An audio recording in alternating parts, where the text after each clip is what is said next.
HSC exam news এইমাত্র পাওয়া খবর, ঢাকা বোর্ডের এমসিকিউ খাতা পড়ে গেছে। আপনাদের আর হতভাগা দিন নিয়ে বা হতভাগার এই স্থগিত সকল বিষয়বস্তু থেকেও আপনাদের হতভাগা এবং দুশ্চিন্তার জন্য আপনাদের ছাড়ছেই না। আবারও কিছুদিন আগে আপনাদের 11 তারিখে যে পরীক্ষাটি অনুষ্ঠিত হওয়ার কথা ছিল সেটা প্রশ্ন পুড়ে যাওয়ার কারণে হয়েছিল এবং খাতাগুলোও পুড়ে গেছে পুড়ে যাওয়ার কারণে।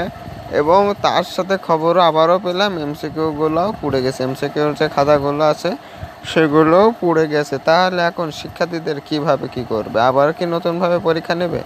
এই বিষয়ে এখন আমাদেরও কিছু জানায়নি শিক্ষা বোর্ড। তো দেখা যাক কি করে শিক্ষা বোর্ড। তো অনেকজন ভাই বলছেন, অনেকে বলছেন যে ভাই আপনাদের যে কটা পরীক্ষা হয়েছে এই পরীক্ষার অনুযায়ী একটা আমাদের রেজাল্ট দিক।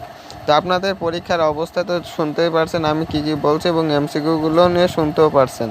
তাহলে আপনাদের পরীক্ষাগুলো আপনাদের এই 7টি পরীক্ষা নিয়ে কিভাবে আপনাদের রেজাল্ট একটা তৈরি করবে, একটা বোঝার বিষয় আছে, বুঝতে পারছেন তো সবাই? তো দেখা যাচ্ছে আপনাদের অটো পাস দেওয়া ছাড়া কোনো উপায় থাকবে না শিক্ষামন্ত্রীর। দেখা যাক শিক্ষামন্ত্রী এই বিষয়ে কতটুকু সিদ্ধান্ত নেয় বা কতটুকু তার আশ্বাস বা তার দেখা যাক কী করে সে।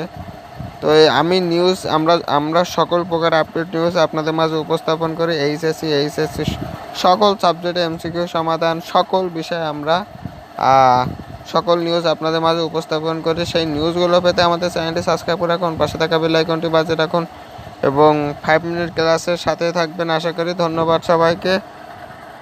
তা পরীক্ষা দেখা গেল আপনাদের দুশ্চিন্তা হয়তো বা আপনাদের 100% অটোপাস দিয়ে দিবে।